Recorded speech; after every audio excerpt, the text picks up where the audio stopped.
evening. That was a terrible bow, I'm just saying.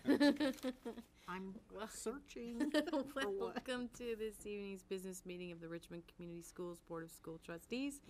Please join me in the Pledge of Allegiance. Pledge allegiance to the flag of the United States of America and to the republic for which it stands, one nation, under God, indivisible, with liberty and justice for all. Thank you. Also, in keeping with our tradition, can I have the reading of the mission statement, please? Richmond Community Schools guide students on pathways of learning to a future of limitless possibilities. And the vision statement. Richmond Community Schools, a community nurturing mind, body, and spirit to prepare students for life of choice, purpose, and service.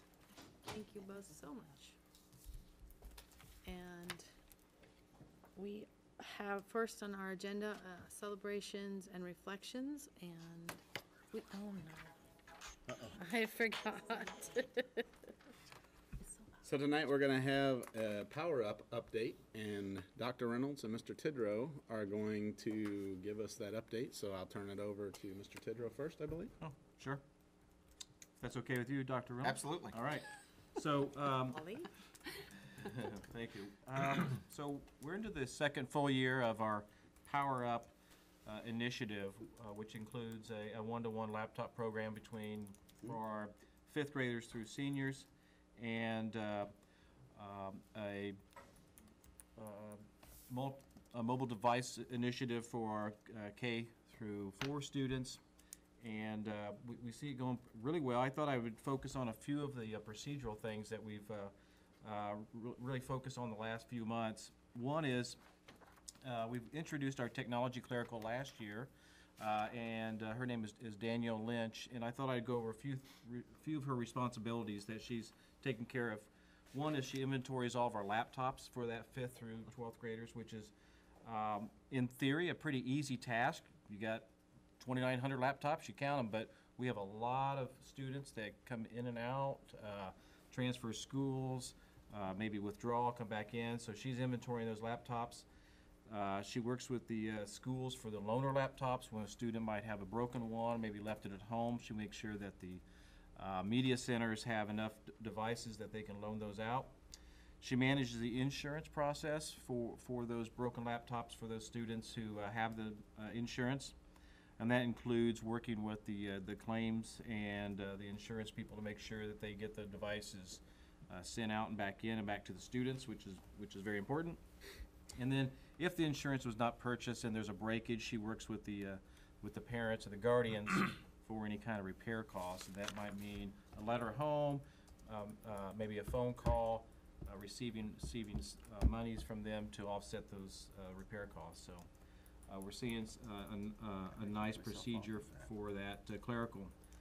We also have worked really hard to ensure that our students get support every day in the high school, in our middle schools, Hibbard, by making sure we have our help desk supported there by technicians, and that works really well. Especially also working with our media centers, working with our principals to ensure that information gets back and forth to our technicians and our technology people. This year we also had an expansion of the Power Up initiative to the elementary buildings to include Chromebook carts in our 2nd through 4th grade. We put every 2 classrooms now share a cart of the Chromebooks. We like the Chromebooks because they're very specific. You can't add a lot of extra applications to them, but it allows them to use that experience for digital citizenship tasks, keyboarding, and so forth. Also at elementary, we're able to use our E-rate funds to expand the Wi-Fi into every classroom that matches the Wi-Fi that was at the high school and our middle schools. Before I turn it back over to Dr. Reynolds, a couple reminders to our students. If your device is in need of repair, let your teacher know or use the help desk hours. This is very important, especially for those laptops that are on a cart. If they pull one out, say at the elementary, and it's broken, let the teacher know right away.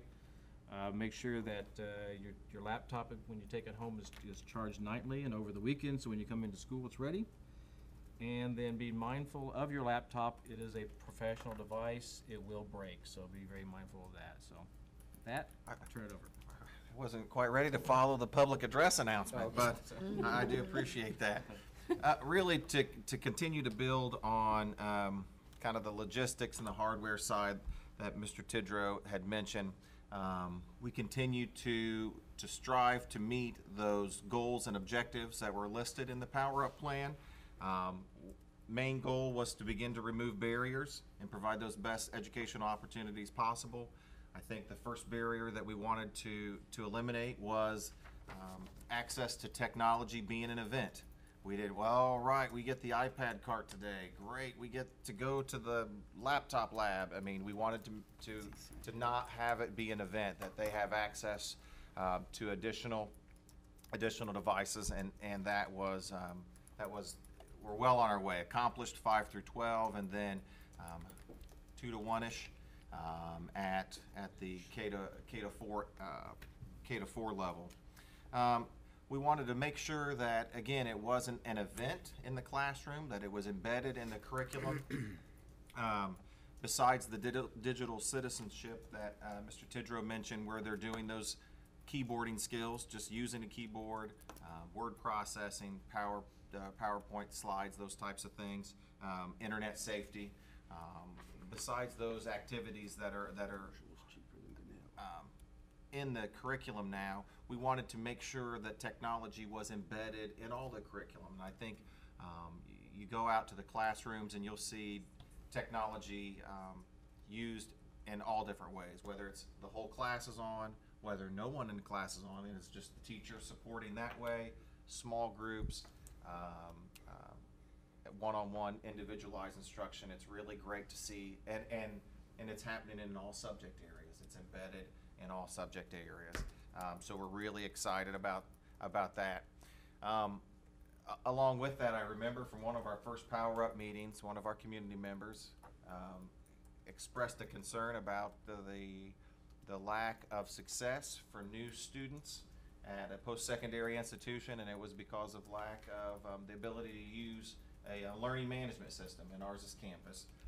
But they struggled a lot with that, and kind of technology in general. And again, a couple of weeks ago, I was reminded of the need for our students to have access and application with technology at the business chamber, their chamber business and education committee, where we had discussion about maybe the biggest block is the first step to getting new potential hires is that technology. I mean, they can't even apply without access to technology to some of those. So I was excited to share at that meeting about the advances that we have the advances and the opportunities we provided our students at RCS for students at every level, not just high school students, not just elementary students, but students at every level have additional access to technology. Another one of our objectives was to improve the impact on student learning. We're trying to do that. We are doing that through real-time authentic experiences, through our textbook adoption and adopting blended resources, not just all hardback books, but blended digital resources, utilizing the open educational resources, and then probably most importantly and most impactful is curating our teacher-created resources, things that our experts in our fields with our kids are creating and using in their classrooms. We're working with our folks to curate those and share those whenever possible. Professional development was another pillar of the Power Up plan, and again, we're really excited about the opportunities that we've provided. I think our staple of our Power Up PD plan was that next gen cadre with our partnership with IUPUI. We're on our third iteration of that, where we have a group of, it's a little smaller group this year, I think it's about 15 or 17 teachers and administrators that meet about 6 times throughout the year. But then also we have the alumni group, which is a small portion of the first 2 years folks that meet, I think it's 3 times a year, that's going to meet 3 times this year, that they're looking at instructional strategies and kind of through the lens of Canvas, because that's our vehicle that we're using just to help engagement, student engagement. But it's to help hone instructional strategies, develop new instructional strategies for their classroom, but then also develop our teachers as leaders and administrators as leaders to lead professional development days on Tuesdays, to lead our sessions at our one-day PD day in January, and then again at our Summer of E-Learning to lead those sessions, and honestly, even regionally and nationally, those folks are presenting at that level too. So that's exciting and something that I think that we're doing a nice job of as well. I wouldn't be doing my job if I didn't give you a little data. Just looking at our Canvas engagement piece from 2016 when we first rolled out Canvas, we had 18,000 page views for the month of August. So, and it could be just them clicking on a page, viewing what's on the page, not necessarily interacting, but just viewing the page. We had 18,000. 2018, we had 791 page views for just for August. And you can, I can get you this data as well, but just between 17 and 18, we had an increase of 18,000 page views from in August. In September, we had an increase of 52,000 page views from 17 to 18. And then already in October, for the full month of October, we had 92,000 page views in 2017. And then already this year, through October 22nd, we had 97,000 page views. So we've already surpassed those page views. A new piece of data, I've shared those with you in the past. A new piece of data we pulled was participation, which is not just viewing the page, but an interaction. And we can track the different users. So it could be a parent that's gone in and logged in and interacted, or a student. In 2016 in August, we had 779 interactions. In 2017, we had 2,700 interactions, or participation, excuse me. And then in 2018, we had 4,200 interactions. So we're reaching more kids, we're reaching more adults, and that's submitting an assignment, clicking on a link, but doing something interactive in the page. Different users doing something interactive in the page. So again, good, exciting stuff that's occurring through Canvas and all across the district. Looking ahead, some of the next steps we want to be thinking about with Power Up, we have the English language arts and reading textbook adoption coming up. So again, looking at those, following the charge of the board, where we're keeping those textbook adoption costs down. And it gets a little tricky with language arts because a lot of the reading materials are copyrighted. So open educational resources are a little more difficult there. But that will be a key component to moving forward with Power Up. Evaluating our digital citizenship resource, which is learning.com, which we acquired for 3 years utilizing a grant. And then looking at some trend data, and student achievement and student engagement since we have rolled out Power Up. So just looking ahead, thinking about those things. Thank you. Any questions for the Chuck or Rob? Last night we had our first evening coffee talk at Roscoe's. It was interesting. One of the community members who was there asked about Canvas and what that is, and right the table right next to us there was 3 of our kids, and they all had their laptops and they were there working. And so somebody started to, I don't know if I started to say it or Bridget started to explain what it was, and I said, you know what, hang on just a second. So I'm like, hey guys, and of course they'd take out their earbuds. You guys, you want to share with us Canvas, what that is, and so they went on for about 5-6 minutes and shared with them what they were doing, and it was really neat how it just happened. They were there and they weren't even planted. So.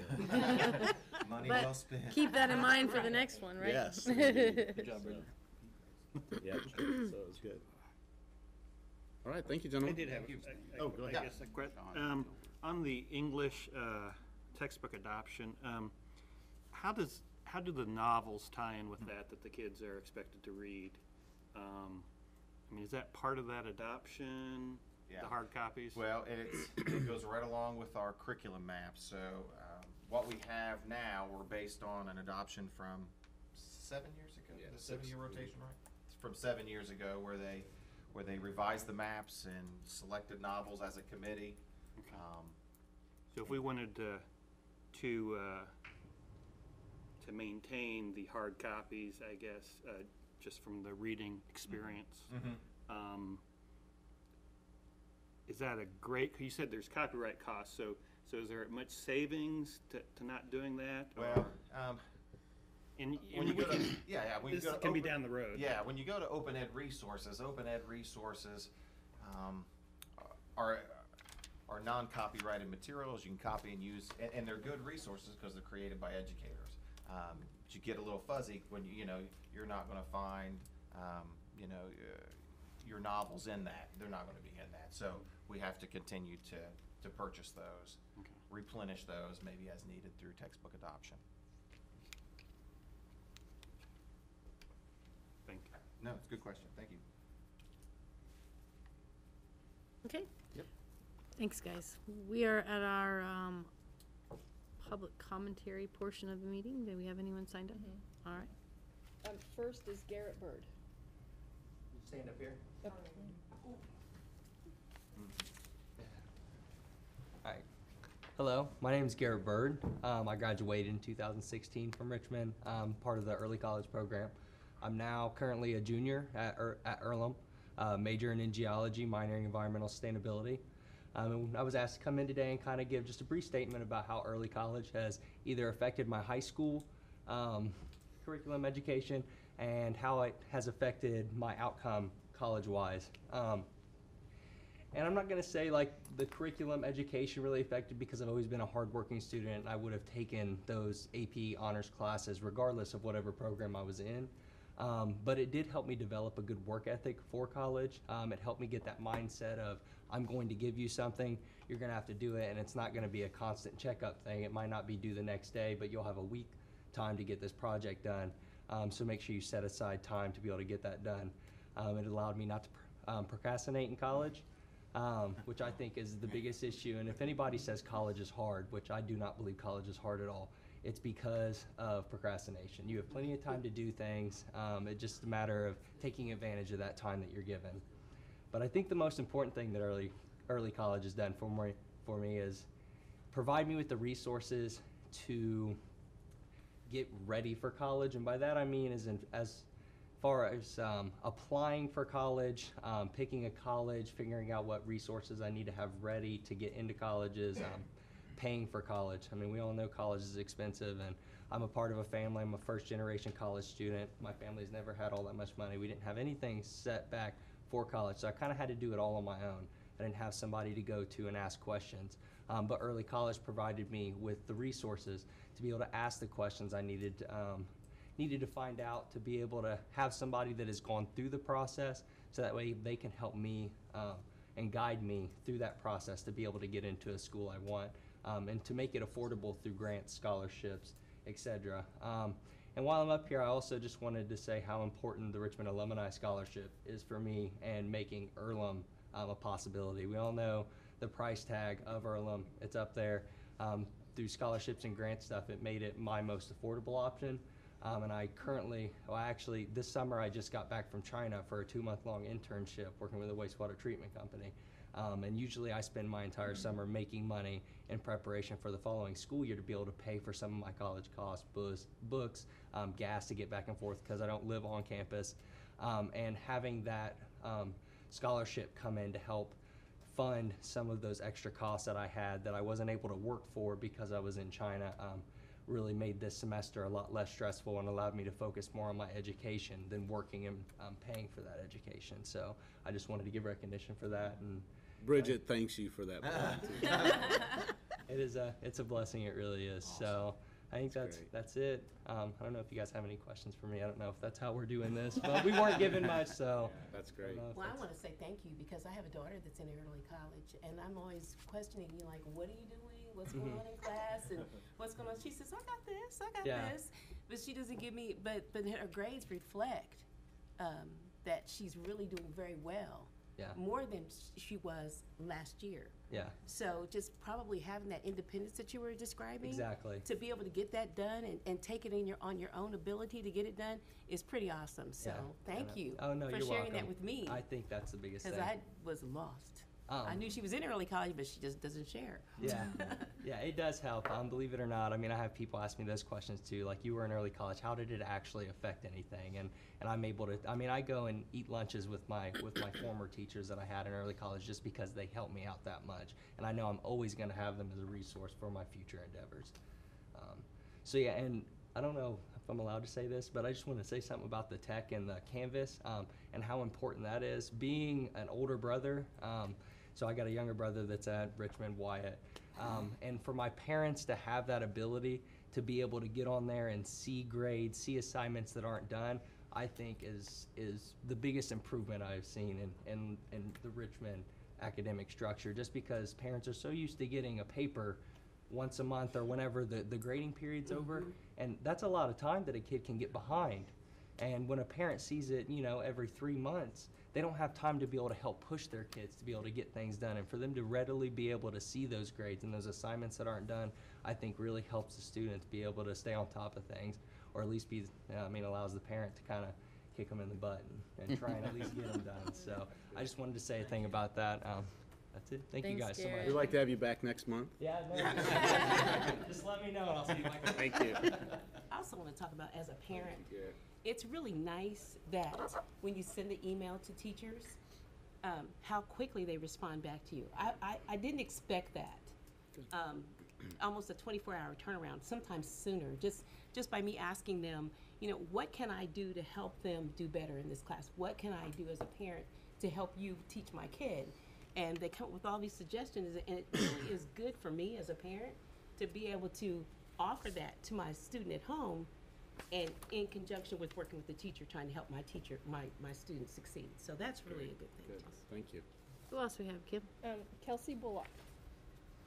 I'm talking to her. Hi, my name is Kelsey. I graduated from the high school in 2015. I'm a junior biology major at Earlham right now. And so I didn't get into the early college program until they expanded it in my 10th grade year.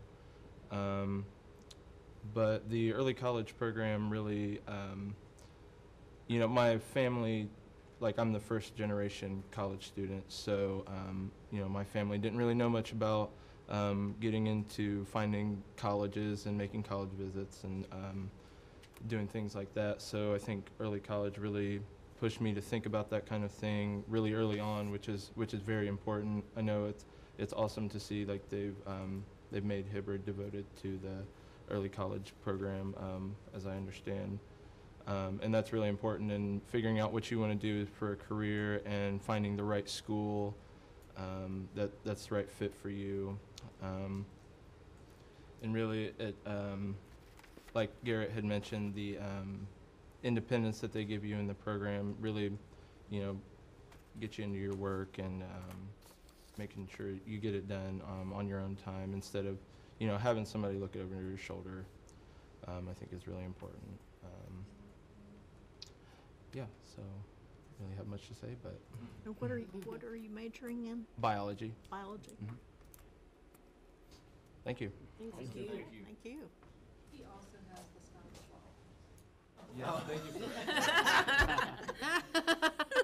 No, Bridget, it's one thing for them to give you the, You give yourself credit. Like, okay. liking your own post on Facebook. Right. Retweet.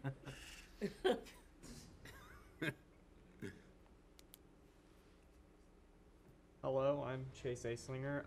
I am a first-year Earlham student, second-year college student. I actually transferred from IU East and Purdue Polytechnic, and I decided to go to Earlham because I changed my major. I'm currently an English major, hoping to become a teacher. So that's exciting. Early college for me, the number one thing besides providing that push to pursue a higher education, and just like Kelsey and Garrett, I'm also a first generation college student. My last person from my family to go to college was my grandfather.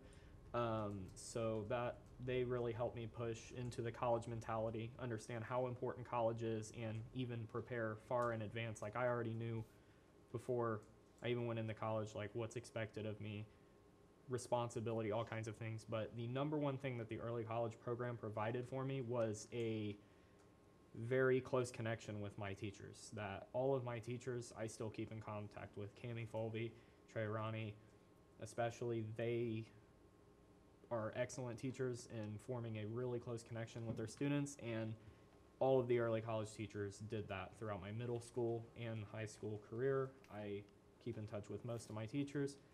And also, shout out to Bridget, I'm also an RHS alumni scholar. So that really helps out with Earlham. So all of the resources that the high school provides and that early college provides have made it possible for me to pursue a higher education, especially going to Earlham. And just the resources and the teachers in general are excellent. And I think that it has helped me grow as a person, and like Garrett said, get past the procrastination thing, because I was guilty as charged on that one, even in my first year of college. But I kept thinking about the lessons I learned, and I was like, maybe Mr. Ronnie probably wouldn't be really proud of me if I was doing this. So there's definitely a very close connection and a good culture of pushing the students to a higher standard in high school. Putting high school students at a college standard is probably the number one goal of early college, and I think that's excellent. And you said science is what you're hoping? English. English. Okay. English. For the teach. Yay, right. Very good. Make sure you let us know when you get out. Yeah, I'm going to do the master's program at Earlham too, so I'll be Wow. there the whole time. So, Great. yeah, that's what I have to say about early college, guys. Thank you. Thank Oh, you. Thank you. Thank you. One more? Yeah, well, two more. Two more? Lucas Gosnell.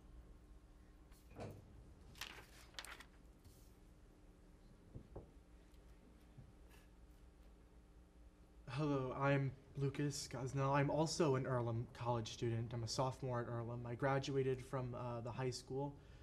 I'm currently a double major. I'm double majoring in mathematics and arts, actually. And then that's actually ties in directly to what early college helped me do. When I was in early college, I was always encouraged to explore intellectually myself, like what I wanted to do, what I wanted to think about, you know, not just saying, you know, I know exactly what I'm going to do from the beginning and I'm only going to do that and never consider anything else, but really like explore what it is for me. And my teachers, like Mr. Ronnie and Ms. Fulvey, they always told me that college was a time and a place for like exploring the different kinds of things you'd want to do, the different disciplines that exist. I won't have as much resources at my disposal to do that kind of thing when I'm out of college and I have a job and other things, so I might as well do it here when I'm in college.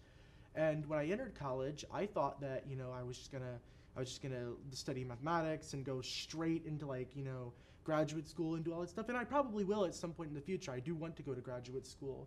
But thinking about things, I decided eventually, after exploring different things, that I loved the arts in a way that I never did before. I dismissed it as nonsense. There's some colors on the wall. What is this? But it means something to me so much more now after really delving into it myself and having that time. And in fact, I also am going to go to the master's program at Earlham to be a teacher. And going to Earlham in general was another big thing for me, because part of what early college taught me was giving back to the community. And I feel a strong attachment to Richmond. I knew I wanted to go to a college in Richmond, that I went to work in Richmond. And so having that opportunity here and being shown that I have these opportunities and these connections in the city is really important. and has really always taught me that that's something that needs to be done more because I care. And it may be easy to say, well, if I move to these big cities elsewhere, I might have other opportunities, but you know, grass is always greener. It always looks like that's the case, but really you have to sit back and say to yourself, well, did I have such a bad time? Or what are the problems? How can I help be part of a solution to these problems? And I hope to be that in the future. And early college really helped drill that into my head too. Like you need to try to be a part of a solution to things instead of looking back and saying it's all just bad. You know, you have to do more than that. And I am not necessarily a first generation college student. My mom went to IU East to get a nursing degree, but that was when I was already like 10, I think, because she needed to find better work. It's hard getting a job and without a degree like that. And one of the best things that, to my mind, that I'm having right now is that my enthusiasm about education has encouraged my dad and my uncle, who don't have college degrees and never intend to go back. They're thinking about going back now. That's great. Because you know, you're never too old to get an education, and that's something that I'm glad to help inspire into them. So Well, good for you and good for your Yeah, moms. that's cool. Yeah. Absolutely. Thank you. Thank you. Let us know when you graduate again. Jennifer, you better be writing down some names. That's right, there's two at least. Richard Schroyer.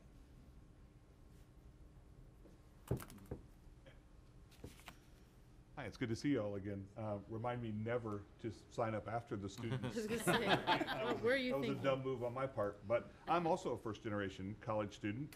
A couple generations ago, and Mrs. Hazelbaker didn't get me a dime in school, but she would have helped me if she hadn't been 9 at the time. It's because you're wearing Purdue. She wasn't 9 at the time. Obviously, I came, you can see there's a lot going on at Hibbard and a lot of outreach. I actually was at Hibbard watching some of the young people we were just talking about. I remember Chase. We were laughing about years ago, little kids. So I came to let you know a little bit of other things that are happening at Hibbard. This is a special month, and I'm sorry that Member Stevens isn't here. We were talking about, he's going to come to a special event we have coming up, and I think actually, Mr. Terrell, conveniently enough, you're coming that day, not specifically to this event. So I have an invitation to you, and I'm going to read this because it's in Spanish, and I'll mess it up. So this part's easy. Please join us for our fiesta as we'll be celebrating El Dia de los Muertos, which I call the Day of the Dead. And because of our new expanded Spanish program this year for 7th and 8th graders for both early college and Logos, they'll be putting on a traditional cultural celebration coming up on November 2nd. So one of the things we're really looking forward to is the chance to celebrate that for the first time as a school. For years we had French as a program and had a Mardi Gras celebration in February to celebrate what happened culturally in French-speaking countries. And so it's kind of nice to have that. There's also a lot of other things going on. We had the International Day of Peace recently. You may have seen the Peace Assembly outside or the installation that was put in by the art students. They look pretty terrific. We're working on Explorers this time of the year, and like a lot of schools. What's been really nice is Thump Jumpers has started back up again. If any of you have seen the Thump Jumper performances, they practice at Hibbard, and a couple of the teachers that work at Hibbard are in charge of that. And so they've just started back up. They've actually added a competition team this year, so they'll be traveling around Indiana, Ohio, Michigan, competing against other schools. If any of you have been in Richmond long enough to remember the Thump Jumper program that Lee Steinberger was in charge of years ago, they used to travel around to many of those competitions, even internationally. So it'll be neat to watch that program continue to expand, watch the kids play. Actually, Miss Washington is here tonight. Just recently, her students dissected brains looking for ailments and tumors, and will eventually look at doing diagnostic work as part of Project Lead the Way, the Biomedical Investigations Unit. And so that was really great for me because, of course, I got to go over and play. But I also got a chance to bring some of those back into my class with my 5th and 6th graders and look at material that helped them for the nervous system and so on. So it's been a real adventure this year, working on all those things. And then just recently, Logos, of course, had its first project presentation. So I appreciate any of you that were able to come. We learned from from firefighters to police dogs to various forms of how to deal with fear and anxiety. Each of the students picking their own. It's been pretty amazing. And then one of the great things was life skills. They just finished their pumpkin sale, and so if you get a chance to come by and visit, there'll be pumpkins around that the life skills students painted and sold. They went shopping for and bought the ones they wanted, and then brought them back and painted them up on request. Mine actually has a Batman symbol on it, so I was told that I was the only Batman symbol, but we'll see. So it's been a pretty amazing month. It's nice to have school sort of in the swing now. We've kind of gotten through the start of the year, and everybody's kind of running around doing their due diligence, but also you can see the kids having a great time with all this stuff happening in the hall. So hopefully you'll get a chance to come by on the 2nd and see our first celebration. It'll be pretty interesting to do. Okay. So I'll bring you some stuff and then I'll get out of your way. But I want to thank the young men that gave up their time tonight. I did not know how many were coming, so when I got here this evening, I was like, well, that's pretty neat. And then to watch and listen, it always makes me feel kind of good.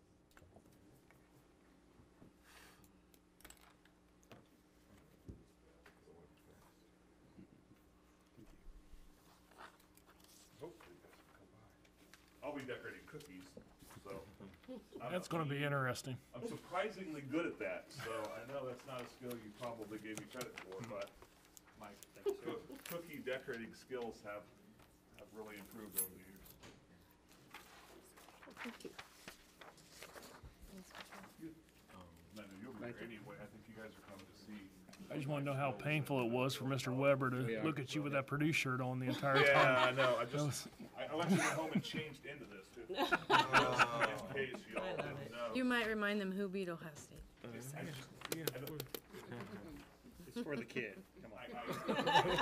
I really wanted to exude college presence. That's really what Ohio State has a heart too, so Hey, don't you have a degree from Ohio State? Okay. fine. It's the Ohio State. Yeah, I was waiting for that correction.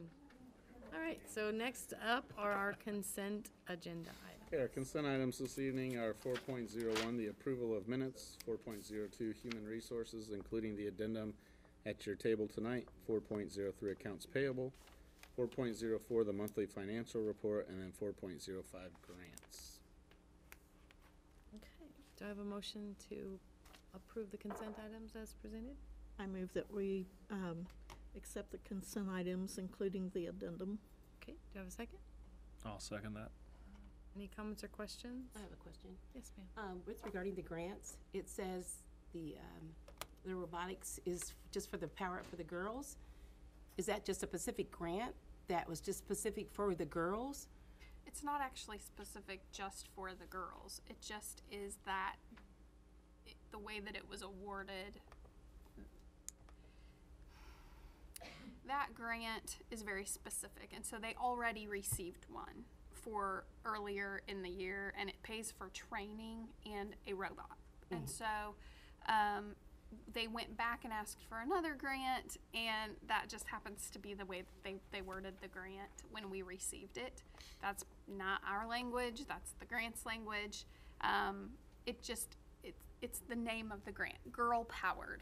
So it doesn't mean it's just for girls. Into that program because there's not as many girls in the program? I think that's the overarching theme of it, but it's just the term that the grantor provided to award the grant. It doesn't mean it's only for girls. It doesn't mean it's only for boys. It's just, I think that's the intention.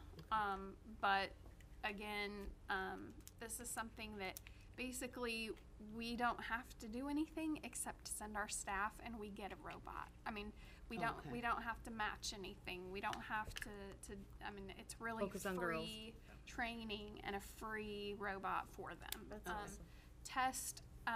Test Charles, actually almost all of our elementaries, as well as Denison Test and Hibbard, receive funds from this program. It's just not this specific titled program. It's the same department that offers the funds. So this just happened to be a second set of monies that they distributed, and we were awarded. Thank you. Anyone else? All right, all those in favor of approving the consent items as presented signify by saying aye. Aye. Any opposed? All right, Okay, our next is action items, and we have one action item this evening, and that is donations. I'm going to ask Mrs. Scalf if she would speak to our donations, please. Good evening. One note, as we talk about donations, as a part of the grants, the Stam-Koshline Family Foundation supported each of our elementary schools as well as Civic Hall this year with program grants to help fund our PBIS programs, which is positive behavior support. And so even though it's not a part of donations, we do thank them for that support because they do make things happen for us that we cannot fund on our own. So a big thank you and shout out to them. But tonight we also have a number of donations from other areas, and those being Mesa Wishard donated her proceeds from the Lemonade Day sale for snacks and library books through the book fair at Vail. So that was a really fun thing. I actually got to be involved in all of that because they got to take, it was kind of funny because the way book fees work, or book fairs work, you have to pay for it there. So they got to take the corporate credit card and they got to go pick out the books themselves. And so it was pretty fun to see. It was total excitement throughout that whole building for all the kids, including even the staff in the office were just so pumped about it. So that was lots of fun. But they donated $100. And then Muddy Monkey donated gift cards totaling $227.50 to Hibbard students for positive behavior support. Richard Smallwood donated a 1977 Corvette to the RHS Automotive Program, and that's been an exciting one. And it runs. And it runs, and it's very pretty. So that amount of that donation was $6,500. Samuel Witherby donated to the RHS girls golf team as well as road sprinkler fitters. Those total donations were $1,100. Wetzel Honda, Runnels Chiropractic, 5 Star Masonry, and West End Bank all donated to the RHS boys basketball team.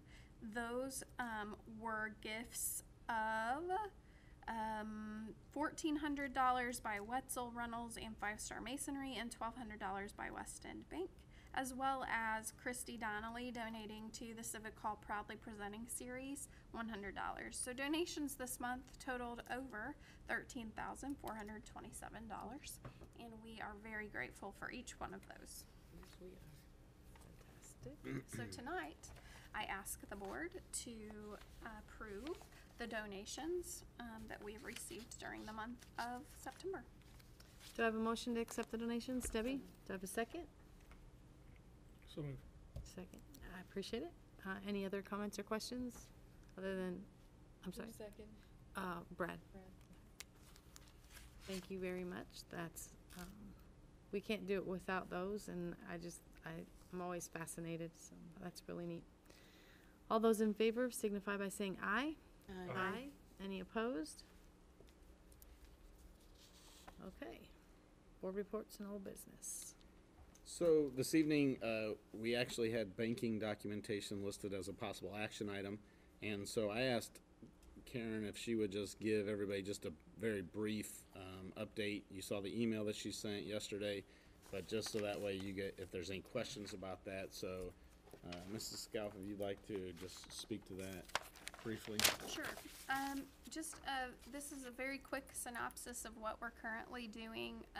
This is usually covered as a part of the finance meeting in January where we discuss our investments and where those come from.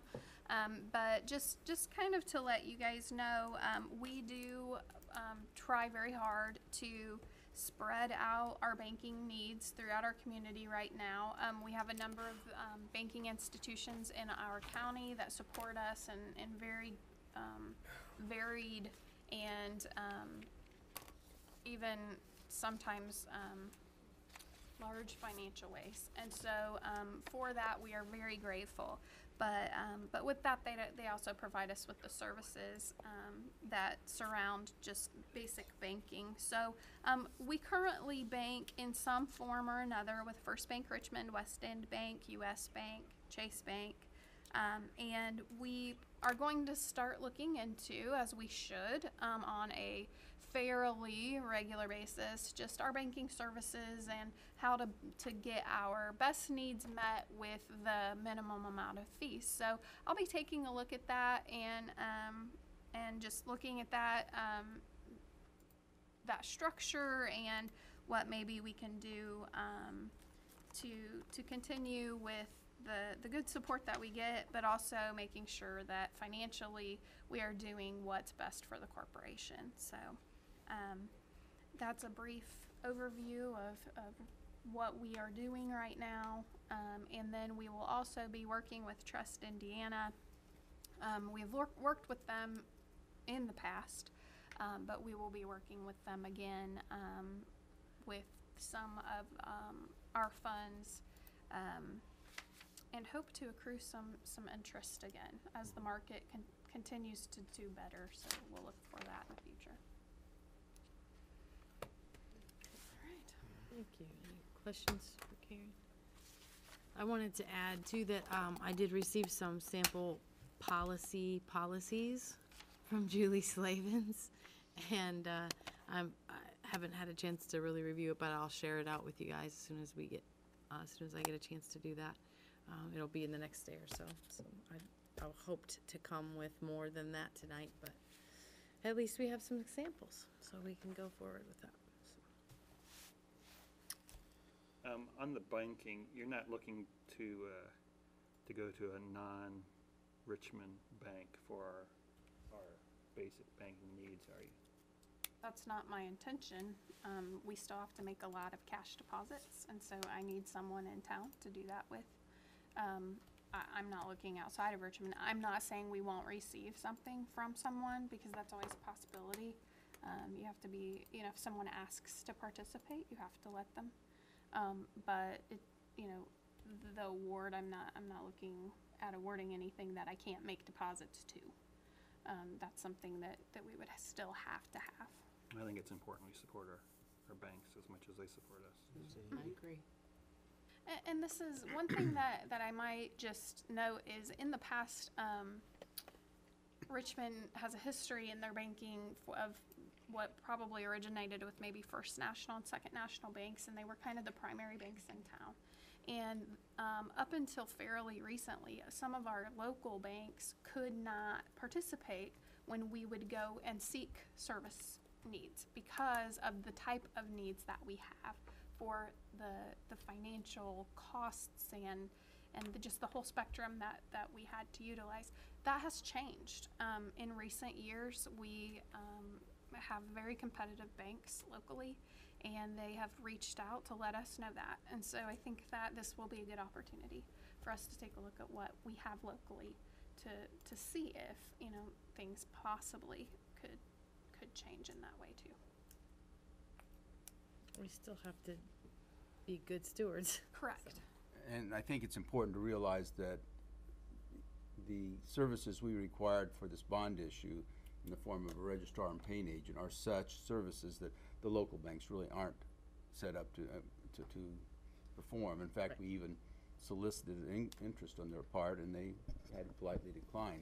So the U.S. Bank, who will be our registrar and paying agent through their Indianapolis office, is the entity with whom we've agreed to work with, and that is also who we had on our test bond issue.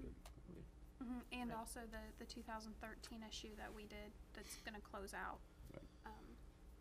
next year. It's just the volume is such that they can't effectively provide that service in this limited market area. Okay, we're at our preview of upcoming meetings and events. So just a few things we'd like to draw your attention